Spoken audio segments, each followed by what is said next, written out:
Foreign Affairs Minister Anita Anand announced new sanctions targeting Russian drones following another overnight attack on Ukraine's energy grid. They align with sanctions recently announced by the United States, the European Union, and the United Kingdom. Canada will continue to stand shoulder to shoulder with Ukraine in the short, medium, and long term. The sovereignty of Ukraine, its territorial integrity, is one of our top priorities internationally.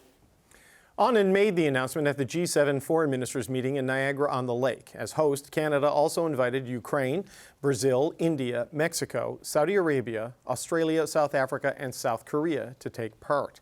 A broad collection of top diplomats convened for 2 days at a time of significant global disruption.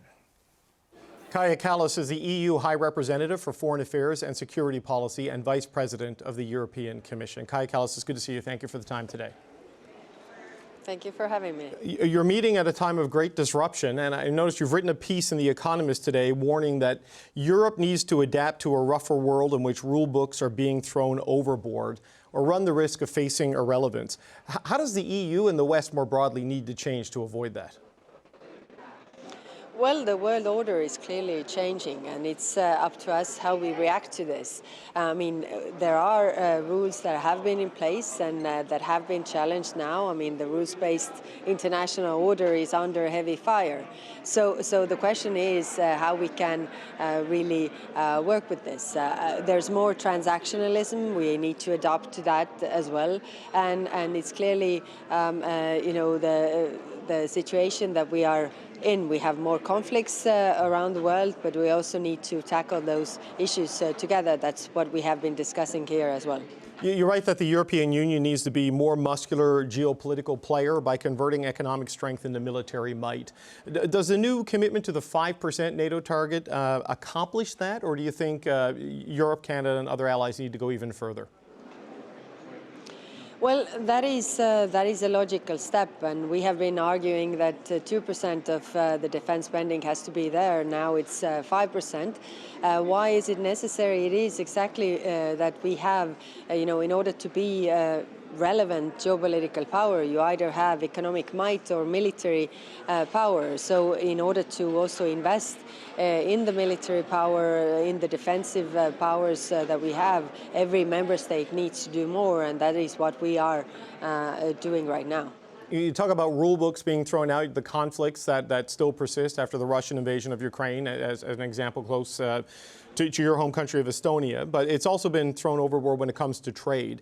And you suggest that Europe must build a coalition of like-minded countries to reform the global trading system. Canada's Industry Minister, Melanie Joly, has said similar things about a realigning into economic blocs. Can those economic blocs, that new order, can that include the United States, or does this need to be something that's done in response to what's happening with the U.S.? I mean, today we also discussed a lot of issues regarding this. That we see, trade being weaponized, and we see these dependencies when it's comes for the critical raw materials, when it comes to economic coercive practices that China has against all of our countries. So the question, raises whether we need this kind of economic Article 5. Then when these tools are used against one, then all act. But of course, the question is who are then in this joint effort really to counter the weaponization of trade.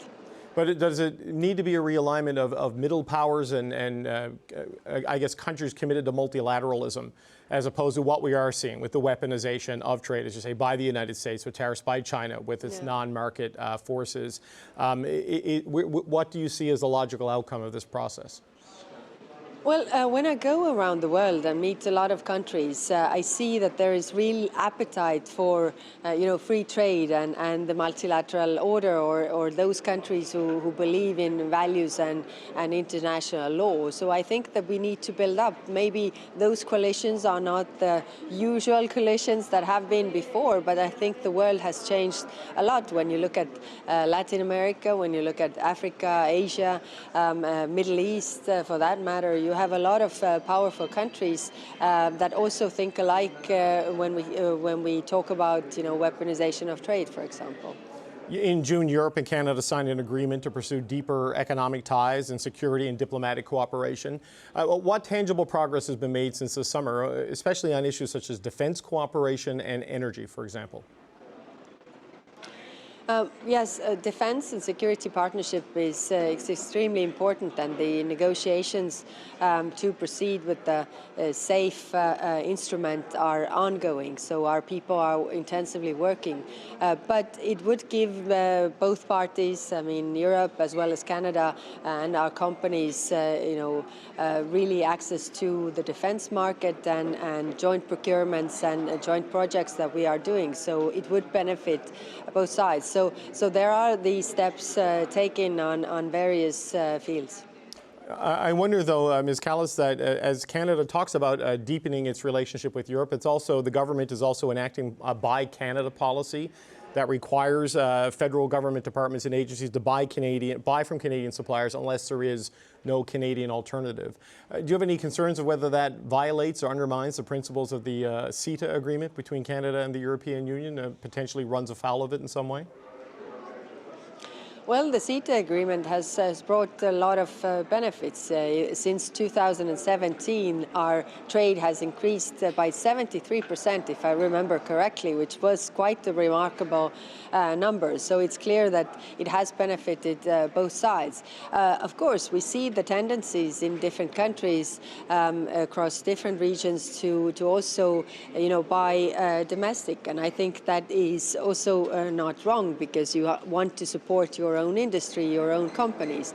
But I think in the global world where we are living, we still need each other, and that's why building partnerships with the countries who believe in free trade is essential. But we seem to be matching protectionism with protectionism as sort of like the reflex to what's happening with the disruption of trade order. And I know under the CETA agreement, Canada and Europe agreed that companies would have equal treatment in bidding for government contracts. As you look towards a deepened defense relationship, if there is going to be a Buy Canada policy, for example, in the defense sector, is that a potential barrier to the shared goals of working together on this? Well, defense is such a topic where nobody can do it all alone. So we need each other, and we need like-minded partners. So even if you have companies that are able to produce, you still need partners on different elements. So I don't think it's contradictory. I think the protectionism in itself. I mean, I'm liberal at heart. I don't believe in that. I think we can all benefit more if we have a free trade policy. Do you see a path forward to getting back to where things were in the World Trade Order, say 5 years ago, versus the direction it seems to be heading in now? Because it seems to be maybe an irreversible unraveling of what we've relied on for the last 50, 60 years. I think, like I said in the beginning, the world order is definitely changing in different aspects. I think we have to adopt. We have to, get over the point where we think that this is temporary and it's just going to go over and we don't have to do anything because we go back to normal. I think this is the new normal that we have to really work with. Kaja Kallas, I know time is tight. Thank you so much for joining us. That's Kaja Kallas, the EU High Representative for Foreign Affairs and Security Policy. Thank you so much.